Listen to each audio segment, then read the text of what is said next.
오늘 말씀 제목은 메시아 공식입니다. 메시아 공식. 1912년 영국 빈민가에서 태어난 한 아이가 있었는데 그 아이 이름이 빅터 세러브리아 코프. 빅터라고 하죠. 이 빅터는 어린 시절 어눌한 말투에 학교 수업도 쫓아가지 못할 만큼 둔재였습니다. 바보라고 불렸죠. 그는 15살 때 결국 학교를 자퇴하고 사회생활도 적응하지를 못했습니다. 너 같은 지적 장애인은 공부에도 소용이 없어. 장사나 하는 게 좋겠어. 이 말을 듣고 그는 17년 동안이나 자신이 지적 장애인인 줄 알고 살았습니다.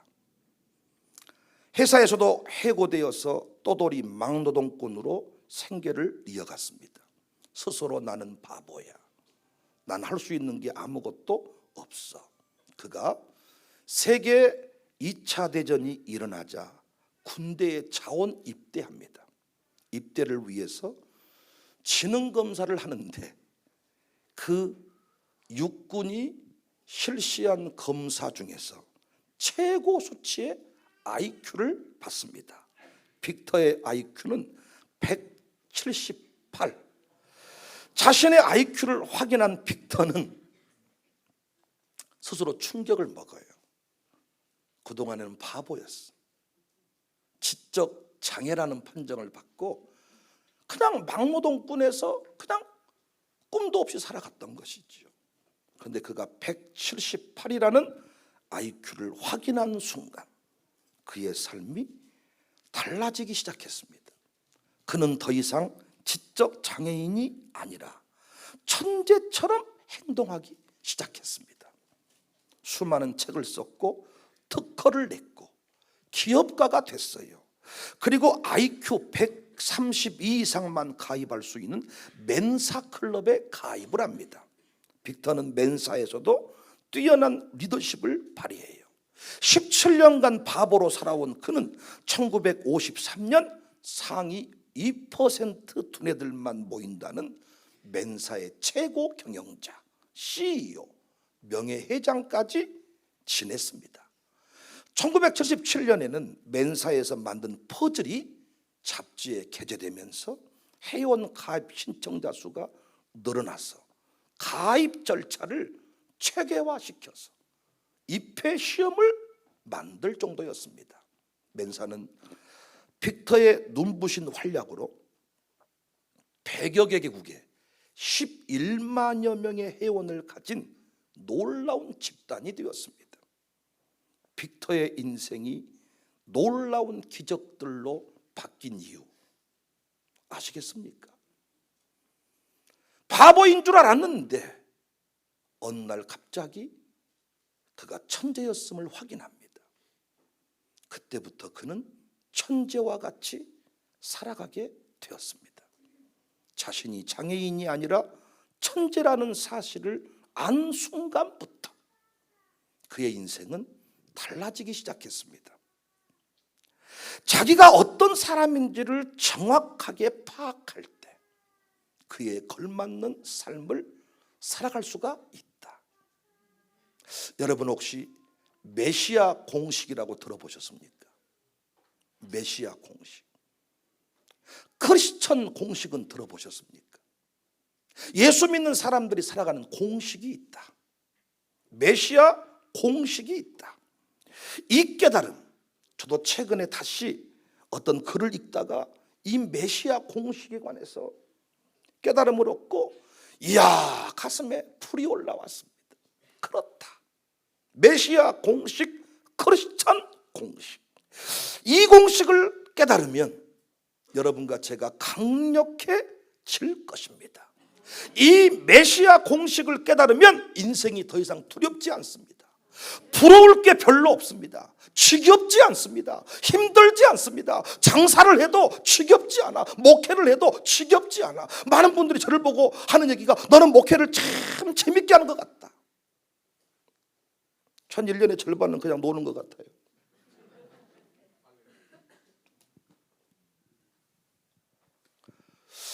참 저는 어렸을 때는 목사한다 그랬다가 고등학생쯤 됐을 때 국회의원 하고 싶다. 그래서 국회의원 하고 싶어서 정치인들하고 관계를 맺고 학교 학생회 활동을 하고 이렇게 지내는 중에 하나님이 다시 부르심 경험했어요. 그리고 광신대학교에 들어갔는데, 신대원에 들어갔는데 전부 다 내 나이 또래가 전도사님이라고 호칭을 부르고 양복 입고 다니면서 야, 거룩해 보이는 거예요. 저는 일반 대학 다니다가 야, 조금 날라리처럼 살다가 이렇게 왔는데 전도사란 호칭을 같이 받는다는 게 너무 그랬어요. 그런데 개강수련회 때 어떤 강사 목사님이 오셨는데 개강수련회 때 갑자기 유행가를 한 곡 때리시더라고요. 그 광신대 그 채플실에서. 그런데 너무 그 모습이 은혜가 됐어 나한테. 저런 식으로 목회하면 재밌겠다. 그때 뭔가 재밌겠다. 목회가 답답하고 힘든 것만이 아니라 목회가 재미가 있겠구나. 어떤 그 깨달음을 얻었던 순간이 있습니다. 목사님들, 혹시 목회가 지겨우십니까? 사업하시는 분들, 사업이 지겨우십니까? 어떤 분 똑같은 일을 해도 어쩌다가 내가 이놈의 짓거리를, 이놈의 직업을, 이런 일을 내가 어쩌다 하게 돼가지고 내가 막 아침부터 막 궁시렁대면서 더우면 덥다고 추우면 춥다고 날씨는 어째는 덥다니 어째는 춥다니 막 아주 어려웠어. 아니 가수가 막 노래 부를 때마다 어째 내가 가수가 돼가지고 노래 부를 일이 왜 이렇게 자주 생겨? 축제는 또 왜 자주 있는 거야? 방송국에서 연락이 왜 자꾸 오는 거야? 이러면 가수가 되겠습니까? 설교자가 설교할 기회가 오면 할렐루야 감사가 넘치고 피곤했다가도 설교할 시간만 생기면 막 힘이 남무더라가 힘이 막 생겨야 되는데 음에 또 설교, 음에 주일, 또 음에 수일 어찌였을까 막.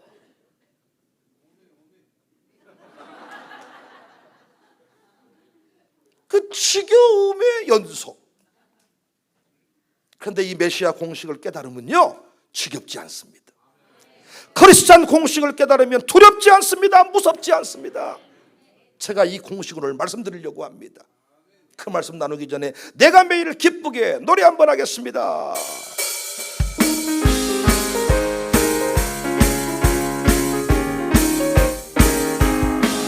내가 매일 기쁘게 순례의 주의 팔이 나를 안보하며 내가 주의 금복을 받는 참된 주의 영이 함께함이라. 성령이 계시네 할렐루야 함께하시네. 좁은 길을 걸으며 밤낮 기뻐 주의 영이 전의 죄에 빠져 전의 죄에 빠져서 평안함이 예수 십자가의 공로 힘입어 그 발 아래 엎드려 참된 평안을 주의 영이 함께함. 성령이 계시네 할렐루야 함께하시네. 밤낮 기뻐 주의 영이 함께함이라. 메시아 공식이 뭔가, 크리스찬 공식이 뭔가. 오늘 본문 1절에 보니까 이새의 줄기에서 한 싹이 나온다 그랬죠. 그냥 다윗의 줄기라 할 수 있었을 텐데 이새의 줄기다 이렇게 말합니다. 더 보잘것없음을 강조하는 것입니다. 루세의 아들이 오벳, 오벳의 아들이 이새, 모함 여자의 손자가 이새입니다. 오늘날로 치면 다문화 과정 출신, 편견의 대상이고 미천한 존재. 그런데 메시아가 그 줄기라는 거예요.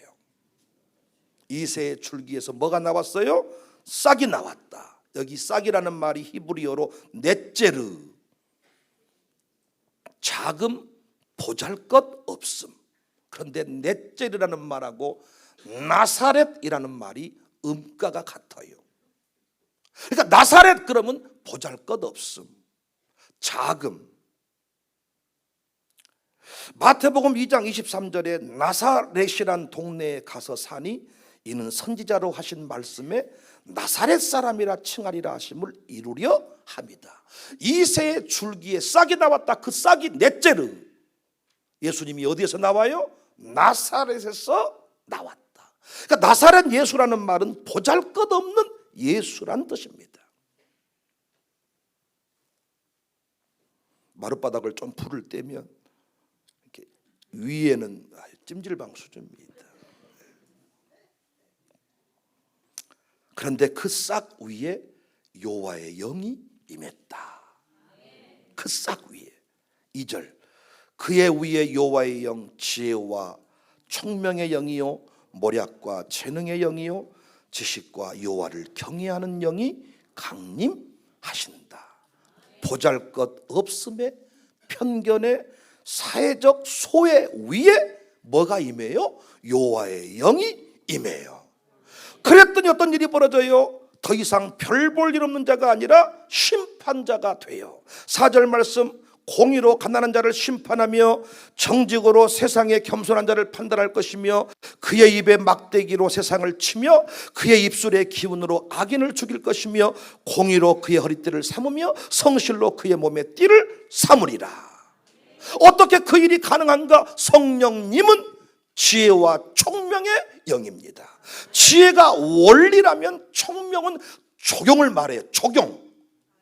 지혜와 총명의 영이다. 지혜가 원리라면 총명은 적용을 말합니다. 아무리 많이 알아도 적용이 안 되면 안 되는 거예요. 설교도요, 아무리 신학적 지식이 많아도 현장에 적용이 안 되면 설교자로서의 그 역할은 잘 감당하지 못하는 거예요.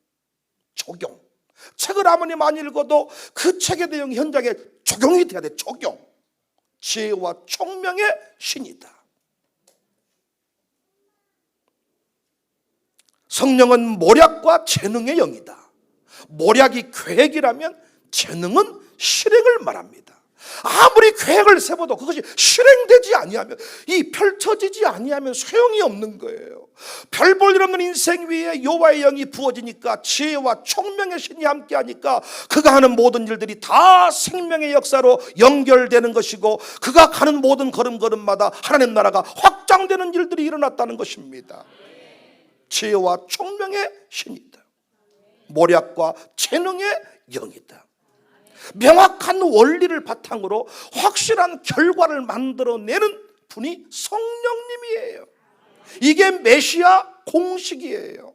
연약한 것 위에 넷제르, 나사렛, 이새의 줄기, 별 볼 일 없음을 강조하는 것이죠. 그냥 다윗의 줄기가 아니라 편견의 대상, 오르로 말하면 다문화 가정 출신, 사회적인 소외, 이것들 위에 여호와의 영이 함께했다.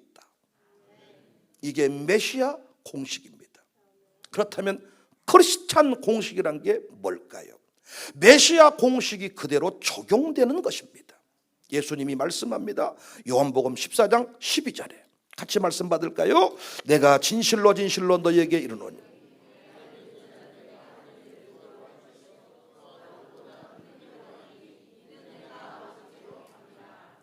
할렐루야. 내가 진실로 너희에게 이르노니 나를 믿는 자는 내가 하는 일을 그도 할 것이요 또한 그보다 큰 일도 한다. 성령으로 충만케 된 사도들이 넷제르, 별 볼 일 없는 보잘것없었던 참 작은 초라한 인생들이었는데 그 위에 여호와의 영이 부어지니까 이 예수님의 말씀 그대로 예수님보다 더 큰 일을 하게 될 것이다. 우리는 솔로몬의 비밀을 알고 있습니다. 메시아의 공식이 그대로 적용된 또 다른 실제입니다. 미련한 인생, 비천한 인생, 별 볼 일 없는 인생, 출신 성분을 숨기고 싶었던 인생, 그 인생 위에 뭐가 부어진 거예요? 지혜가 부어졌어요. 전무후무한 왕이 되었어요. 지혜와 총명, 모략과 재능이 함께했어요. 그래서 바울이 나의 약함을 자랑한다. 나는 우겨쌈을 당해도 망하지 아니한다. 끝이 아니다. 메시아 공식을 알고 있었던 것입니다. 여호와의 영이 함께하면, 성령이 함께하시면 막혀 있어도 막힌 것이 아니다. 약할 때 강합니다. 사람들이 나를 보았을 때 별 볼 일 없는 인생으로 보지만은 성령이 함께 하시면 달라진다. 그래서 우리 교인들이 제가 외부 집회하면 꼭 와요. 반드시 와요. 왜 오냐? 같은 말씀을 가지고 설교하는데 제가 외부 가서 설교를 하잖아요. 그러면 그곳에 부어지는 성령님의 역사가 다르기 때문에 다른 메시지야. 다른 메시지. 똑같은 내가 알고 있는 담임 목사님인데, 내가 알고 있는 백은영 목사인데 외부 사역을 할 때 가보면 그곳에서 여호와의 영이 함께하니까, 지혜와 총명의 신이 함께하니까, 모략과 재능의 신이 함께하니까 그곳에서 그 교회가 기도했던 대로 제가 사용이 되는 것입니다. 그래서 이 사도 요한은 계시록에서 이 부분을 가지고 뭐라고 말했냐? 별의 비밀이다, 촛대의 비밀이다. 황제 통치 시절에 요한 공동체, 초라하기 짝이 없었어요. 아주 별 볼 일 없었던 아주 그 초라한 공동체. 그런데 황제가 그들을 이길 수가 없었어요. 왜냐? 7명 성령의 역사가 함께 하시니까. 별의 비밀, 촛대의 비밀이다. 황제가 기독교인들을 없애기 위해서 핍박을 합니다. 또 목을 자릅니다. 놀라운 것은 기독교인들은 죽기 전에 찬송을 불러요. 노래 부르는 게 너무 싫어. 너무 짜증나서 목을 싹 잘라버렸어. 그런데 웃고 죽은 놈이 다 기독교인들이에요. 이야, 공포감 있는 거예요, 공포감. 어떻게 우리 같은 인생이 순교할 수 있습니까? 여러분, 우리가 코로나 때 벌벌 떨고 살겠다고 혼자 예배당에 안 나오고 이랬던 인생들인데 어떻게 결정적인 순간에 순교의 제물이 될 수 있습니까? 내가 하는 거 아닙니다.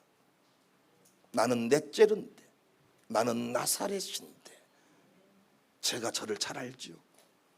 저희 집안에서 저를 윤영이라고 불러. 윤영이. 윤영이도 아니고 윤영이는. 저희 어머니가 저를 보았을 때 지금도 저는 윤영이야. 여러분은 제가 기도하는 것이 너무 당연해 보이지만 저희 어머니는 제가 지금도 새벽 기도하는 것도 짠해. 담임 목사라고 새벽에 나와 기도하고 있네. 음매 짠한 거. 그래서 항상 저희 어머니 저를 보면 얼굴이 반쪽이 됐다. 어째 살이 쭉 빠졌다. 얼굴이 반쪽이 됐다. 항상 짠한 거야. 원래 알고 있는 저희 부모님이 알고 있는 백은영은 이런 역사를 써갈 수 있는 사람이 결코 아닌 거예요. 제가 이걸 모를 때는, 이 메시아 공식, 크리스찬 공식을 모를 때는요, 옛날 큰 세미나나 대단한 집회 장소에 저를 초대하면 저 안 간다 그랬어요. 제가 아직까지 교회가 대단하지 못합니다. 제가 누굴 가르칠 위치에 서 있지 못합니다. 교회를 좀 더 세워놓고 좀 더 제가 붕시켜놓고 그때 가면 안 되겠습니까? 그런데 어떻게 해서 제가 그런 세미나에 가게 됐어요. 놀라운 것은 그 세미나가 위대하면 저를 하나님이 위대하게 사용해 줘. 저를 위해서가 아니라 그 위대한 사람들이 기도하면서 준비했던 세미나이니까, 그들을 실망시키면 안 되니까, 그들에게 성령님이 역사해야 되니까 저를 통로로 쓰시는 거예요.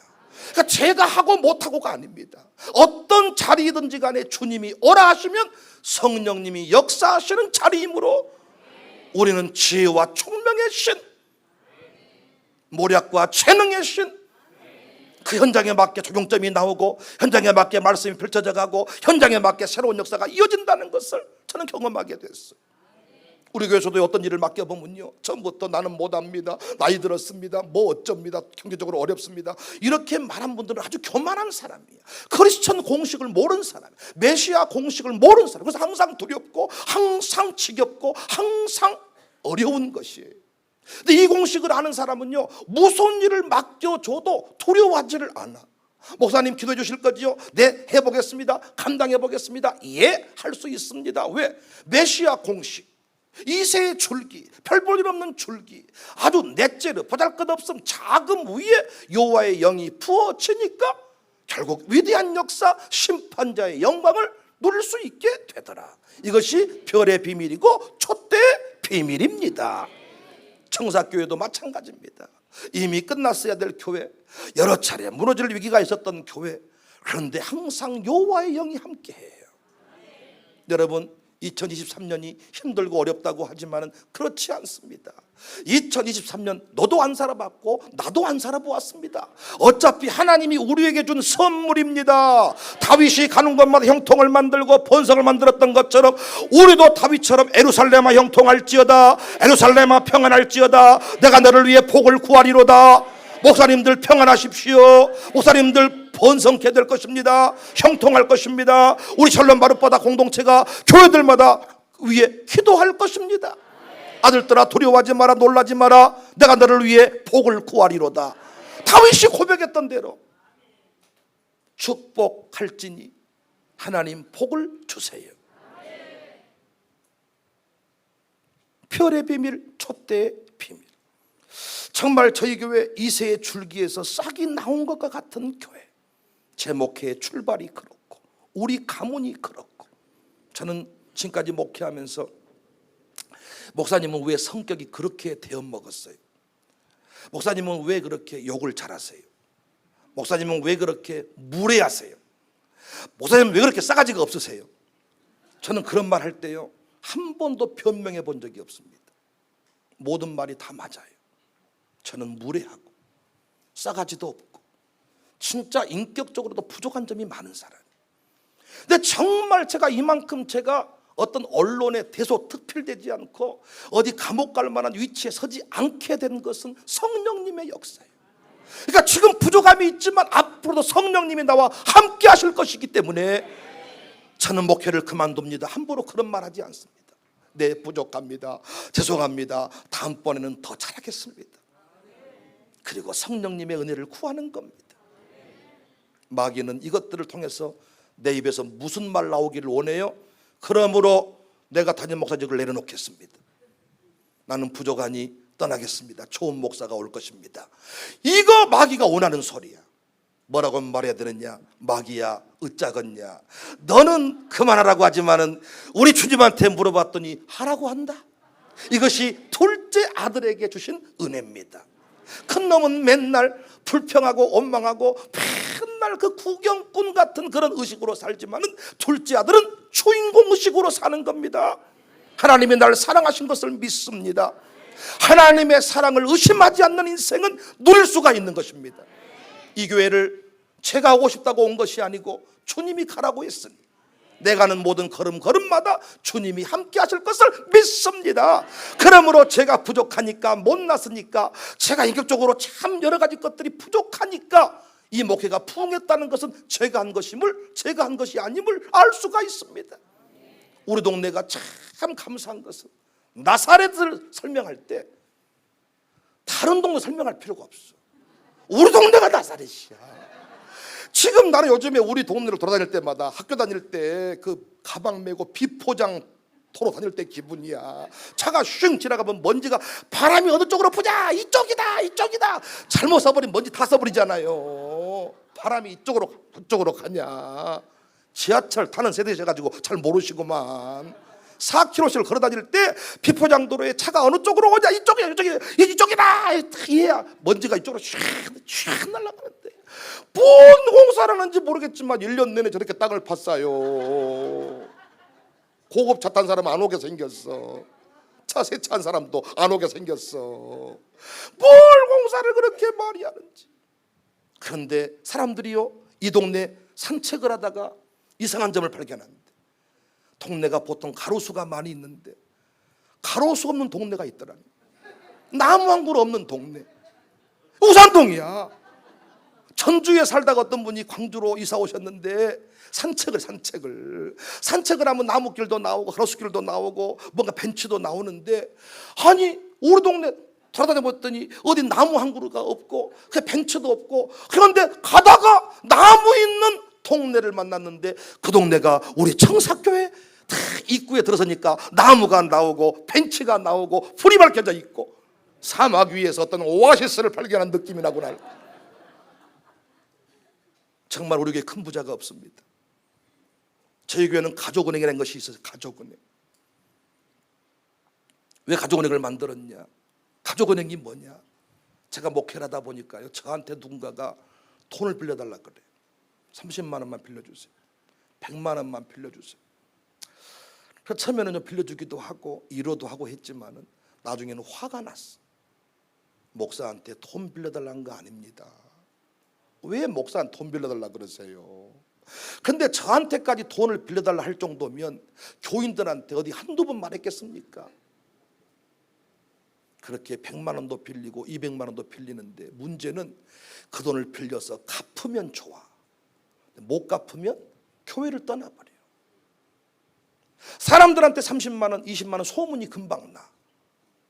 그래서 그 사람이 돈거래가 안 좋다는 소문이 나서 가정교회 소그룹 모임도 그 사람을 꺼려하고 문제가 생기더라고요. 그런데 100만 원, 200만 원은 정말 생활에 필요한 돈이잖아요. 생활에 필요한 돈. 그래서 아침에 새벽 예배 끝나고 말씀 준비하다가 목사님, 하나님 어떻게 하면 좋아요? 왜 이런 일이 있어요? 어떻게 하면? 그때 마음속에 은행을 세워라, 이런 마음이요. 은행을 세워라. 우리가 은행을 세우면 좋겠다는 거야. 그래서 제가 또 우리 이 중직자들을 모아놓고 얘기를 했습니다. 하나님이 은행을 세우랍니다. 은행을 세우면 어떨까요? 그럼 우리 교인들은, 우리 중직자들은, 목사님 뭔 은행이요? 은행을 어떻게 세운대요? 우리 수준에 뭔 은행이에요? 이렇게 말하는 게 아니고 항상 우리 교인들은요, 성령의 음성입니다. 그러면 그 말을 빈말로 안 듣고 가슴으로 받아들여. 그러면서 어떤 분이 저보고 이래요. 목사님, 사실은요 그런 비슷한 은행이 있습니다. 모 지역에 자활센터에서 그 자활을 돕는 어려운 사람들을 위해서 그렇게 출자를 해가지고 돈을 100만 원, 200만 원 빌린 은행이 있다는 거예요. 그 은행 정관을 가져와 봐라 그랬더니 진짜 있어. 난 내 생각에 가난한 사람들이니까 돈 100만 원씩 빌려가지고 싹 떼먹어버릴 줄 알았더니 확인해 봤더니 절대 안 떼먹은다는 거예요. 어려울 때 도움받은 사람 우리도 갚는다. 100만 원 일시불에 못 갚으니까 10번에 나눠서 20번 나눠서 갚는다. 이 정관을 딱 보는 순간 이거다 싶어가지고 우리 교도 1만 원씩 출자해가지고 은행을 만들자. 그래가지고 은행을 만들기 시작했어. 다 웃어. 이사라고 해본들 뭐 진짜 그랬어. 성도도 이사고 막 그래. 돈 제일 없는 사람이 이사고 막 그래요. 그래서 이사들을 세우고 총회를 하고 1만 원 출자를 해가지고 은행을 만들었는데 벌써 그 은행이 대출이 얼마 이루어져? 2억 6천만 원이 이루어져. 2억 6천만 원. 이렇게 하면 저기 안 나올 줄은 꿈에도 몰랐네요. 진짜 우리 교회에서는 2억 6천만 원은 엄청 큰 돈인데 여러분한테는 죄송하네요. 이게 뭐 개인 한 사람 돈도 안 됐나 봐요. 2억 6천. 우리 돈을 누가 빌려갈까 그랬는데 정말 긴급할 때 우리가 빌려가는 사람들도 자존심이 필요하잖아요. 그래서 은행에다 사인만 딱 하면요, 사인해놓고 신청해놓으면 또 한 달 심사다 끝나버린 게 아니라 긴급자금이니까 카톡방을 열어가지고 5분 내에 심사를 마쳐야 돼. 5분 내에 대출 딱 오면, 딱 오면 오케이만 딱 하면 이사들이 카톡방을 열어가지고 5분 내에 오케이 그러니까 즉시 긴급대출. 명절 때도 명절 새로 가야 되는데 돈이 없어. 그럼 어떻게 하냐? 우리가 명절 특별 자금 대출 200만 원짜리 20명 대출, 100만 원짜리 10명 대출. 그러면 1000만 원밖에 아니지만 100만 원 대출, 이걸 가지고 명절 새로 가는 거야. 정말 우리가 낸 것은 만 원밖에 아니고 우리가 모인 공동체는 너무 초라하지만은 날마다 지혜와 모략의 신 성령님께서 역사하셔서 인도하신 대로만 가면 항상 탁월한 결론에 이르게 되었고 우리 교인들이 다 행복의 역사를 노래하는 그런 교회가 되었습니다. 사랑하는 여러분, 우리는 부족하지만은 성령님이 위대하시니 성령의 능력 받아서 2023년도 승리할 수 있기를 바랍니다. 이게 크리스찬 공식이고 메시아 공식이고 촛대의 비밀이고 별의 비밀입니다. 노래하겠습니다. 성령 충만으로, 성령 충만으로 뜨겁게.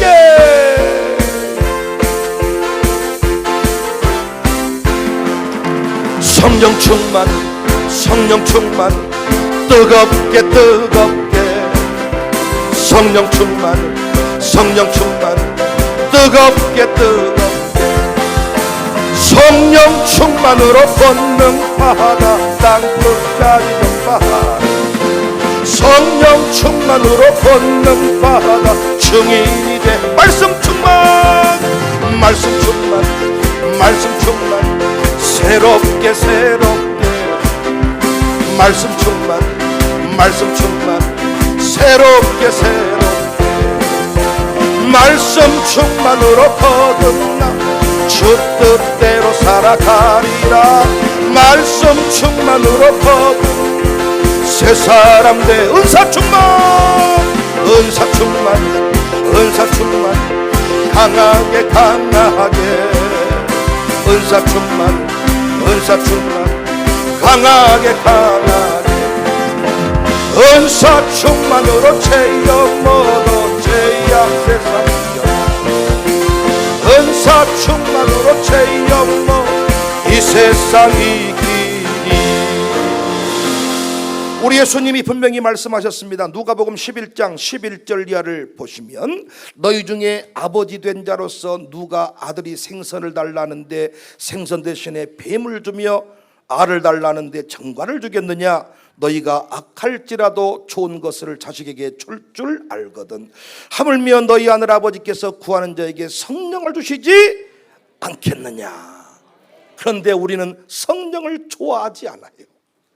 우리는 성령을 좋아하지 않고 명품 가방을 좋아하고 돈을 좋아하고 고급 수용차를 좋아하고 수용차 사가지고 3개월만 타도 그 중고차인데, 저는 비가 새는 작은 집에 살다가 이 동네 제일 좋은 아파트, 지금은 아닙니다. 좋은 아파트가 많이 들어서 가지고, 이야, 그 아파트 이사 갔을 때 감동을 잊을 수가 없어요. 제 아들들이 딱 그 아파트 들어가면서 아버지 호텔이에요, 호텔. 지금 우리 이 교회 애찬실 냉동 창고에 있는 집이 사택이었거든요.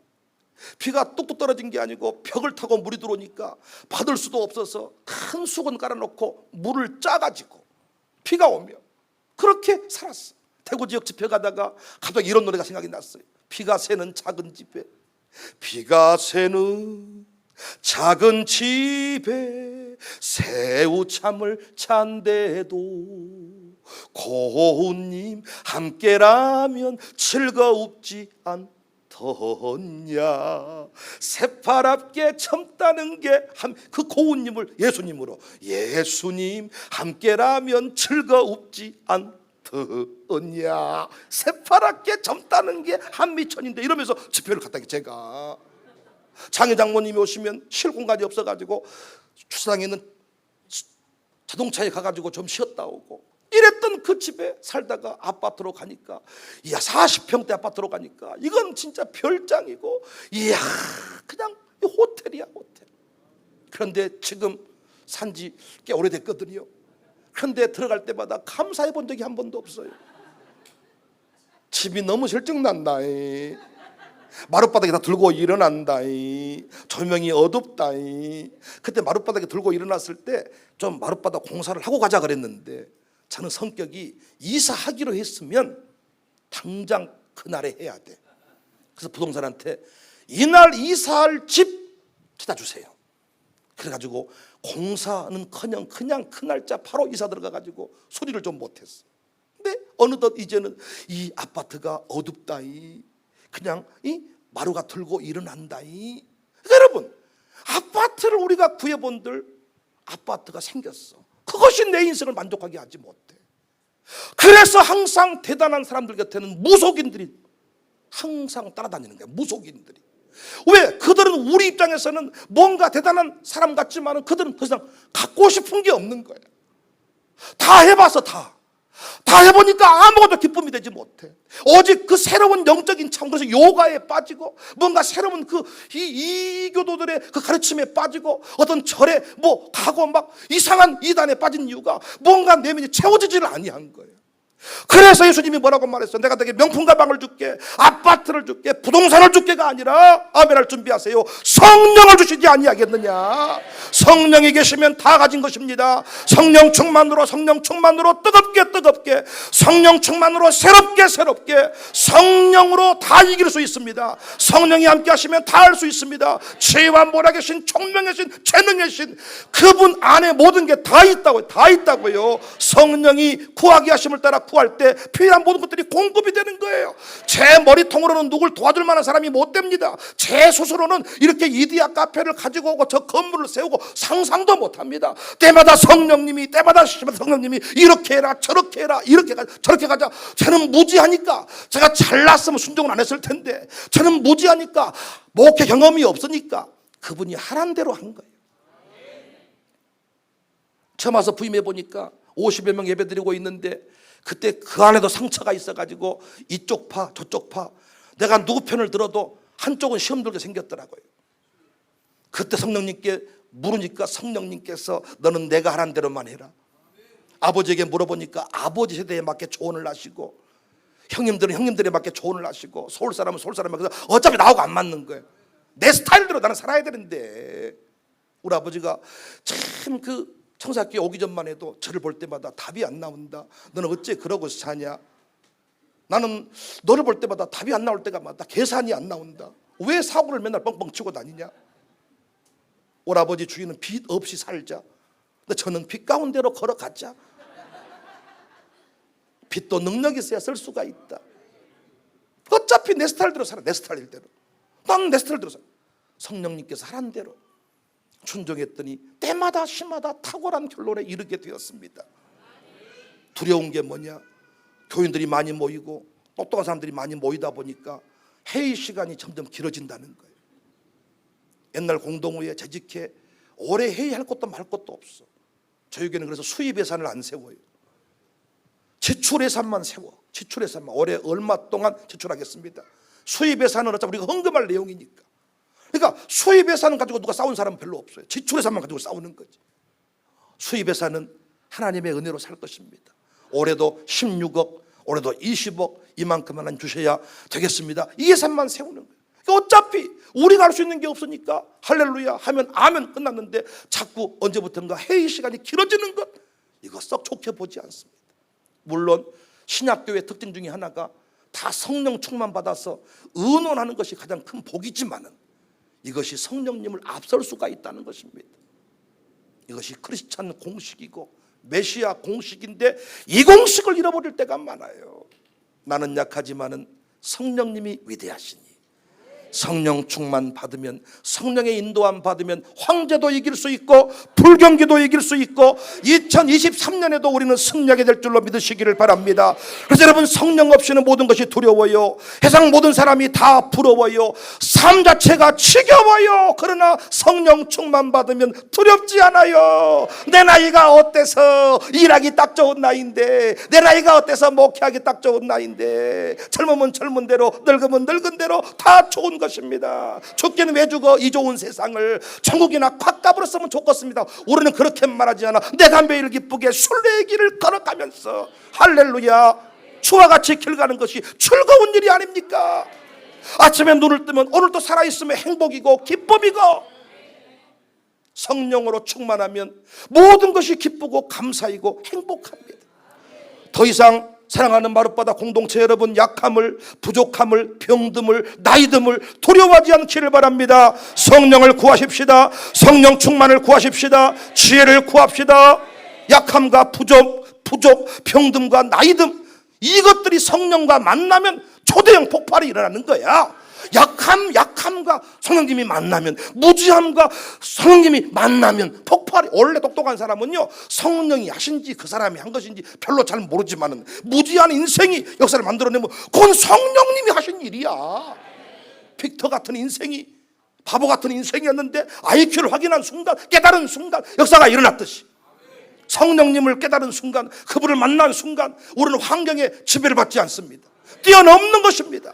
2023년 두려워 떨지 않습니다. 2023년 두려워하는 인생은 2024년도 두려워할 것입니다. TV에서 전문가라고 말하는 사람들 쥐도 안 살아본 인생이라니까요. 살다 보면 다 좋아지는 거고, 하나님이 주신 선물들이니까 두려워 떨지 말고. 김창민 집사님 할렐루야 아멘이십니까? 김창민 집사님 자꾸 집에 두려워한다는 소문이 들려와요. 백수가 된 뒤부터 자꾸 눌려오고 마음이 근심이 생기고 돈을 아껴 쓴다 막 이러고. 성령을 구하시기 바랍니다. 성령을 구하면 되는. 나이 어림과 성령이 만나면 앞에 있는 친구들 보세요. 3시간 4시간도 이 애들 예배 드릴 수 있습니다. 성령이 역사하니까. 자꾸 통합 예배가 가능합니까? 라고 말하는 분들은 성령 교사를 몰라서 하는 소리예요. 성령님이 역사하면 아이들도 제 말을 다 알아먹게 돼 있고, 오히려 이들이 성령님을 만나면 폭발이 일어나요. 자녀들은 애어날 것이요, 청년들은 환상을 보고. 아멘이십니까? 성령을 구합시다. 많은 신자들이 메시아 공식을 잊어버리고 크리스찬의 공식을 망각한 채 살아가요. 마치 빅터처럼 17년간 바보로 살아간 빅터, 얼마나 억울하겠습니까? 나는 우리 아이들이 어렸을 때부터 이 성령의 비밀을 깨닫고 산다면 어른들이 그 한스러운 그 고백들을 아마 이들은 하지 않게 될 것입니다. 나는 목사님들이 자꾸 어떤 의미인 줄 알지만은 이런 말은 좀 안 했으면 좋겠어. 은퇴할 때가 되니까 이제 목회를 좀 알겠다. 그러면 그동안에 여러분 만난 성도들은 뭐요? 그러면 은퇴할 땐 되니까 이제 설교를 좀 알겠다. 그동안 설교는 헛짓거리 해버렸다. 그럼 그동안 성도들은 뭐 하신 거예요? 왜 그런 고백을 할까요? 성령님을 의지하지 않은 것입니다. 성령님을 의지하고 성령의 붙들어 사는 인생은 그런 말 하지 않지요.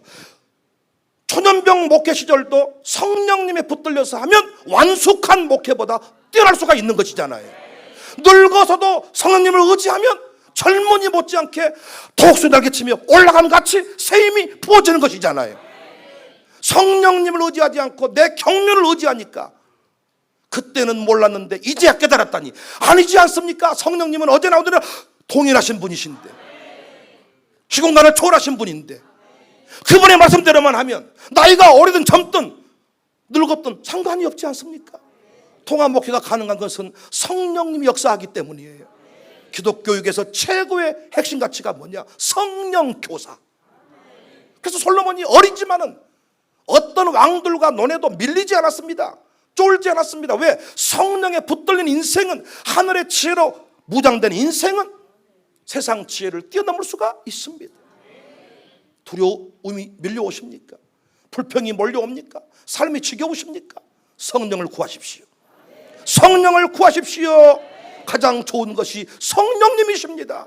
성령 충만 받으면 기쁘게 주의 길을 걸어갈 수가 있습니다. 이게 메시아의 공식입니다. 크리스천 공식입니다. 이 공식대로 살아가시기를 주의 이름으로 축복합니다.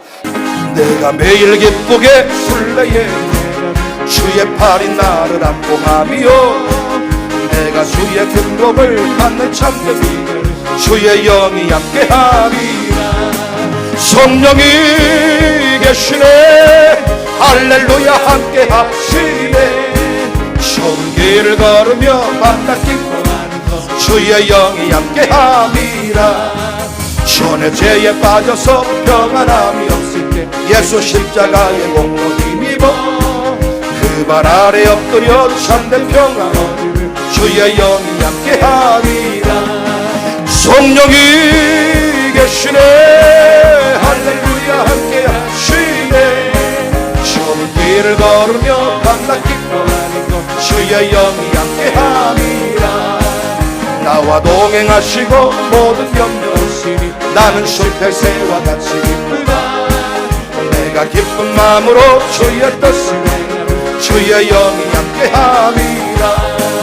성령이 계시네, 할렐루야 함께하시네. 좋은 길을 걸으며 만난 기뻐하는 주의 영. 세상 모든 욕망과 나의 모든 정욕이 십자가에 이미 못을 받았네. 어두운 밤이 지나도 무거운 짐 벗으니 주의 영이 함께함이라. 성령이 할렐루야 함께하시네. 좋은 길을 걸으며 만나 기뻐하는 것 주의 영. 성령이 계십니다. 성령이 계시네, 할렐루야 함께하시네. 좋은 길을 걸으며 만나 기뻐하는 것 주의 영이 함께. 이 눈에 아무 증거, 이 눈에 아무 증거 아니 되어도 믿음만을 가지고 성을 걸으며, 이 귀에 아무 소리 아니 들려도 하나님의 약속 위에서 걸어갑시다. 믿음 위에서 나가세 의심 버리고 걸어가세. 믿음 위에서 눈과 귀에 아무 증거 없어도 이 눈이 보기에는 어떠하는지 이미 얻은 증거대로 늘 믿으며 이 맘에 의심 없이 살아갈 때에 우리 소원 주 안에서 이루리. 걸어가세. 믿음 위에서 나가세 의심 버리고 걸어가세. 믿음 위에서 눈과 귀에 아무 증거 없어도 주님의 거룩함을 두고 맹세하. 주 하나님 아버지는 참 기쁘다. 그 귀한 모든 약속 믿는 자에게 능치 못할 무슨 성령 안에서 걸어가세. 믿음 위에서 나가세 의심 버리고 걸어가세. 믿음 위에서 눈과 귀에 걸어갑시다. 걸어가세. 믿음 위에서 나가세 의심 버리고 걸어가세.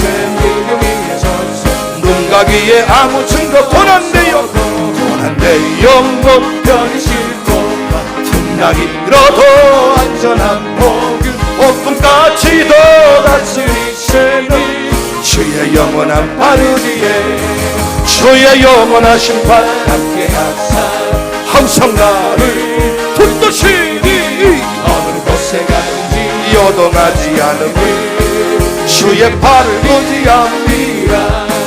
세상 친구들 나를 버려 예수를 함께 동행하며 주의 은혜가 충만하니 주의 영원한 발 의지에 주의 영원하신 발 함께 하사 항상 나를 붙드시니 어느 곳에 가든지 요동하지 않으니 주의 발을 의지합니다. 나의 믿음이 연약해서 미리 예비한 힘을 주시며 위태할 때도 안도하시는 주의 영원한 발 의지에 주의 영원하신 발 함께 하사 항상 나를 붙드시니 어느 곳에 가든지 요동하지 않으니 주의 발을 의지 성령이 계시네. 할렐루야 함께 하시네. 성령님이 역사하십니다. 주의 영 성령님 의지합니다. 성령이 계시네. 할렐루야 함께 하시네. 좁은 길을 걸으며 밤낮 기뻐하는 주의 성령을 구합시다. 성령이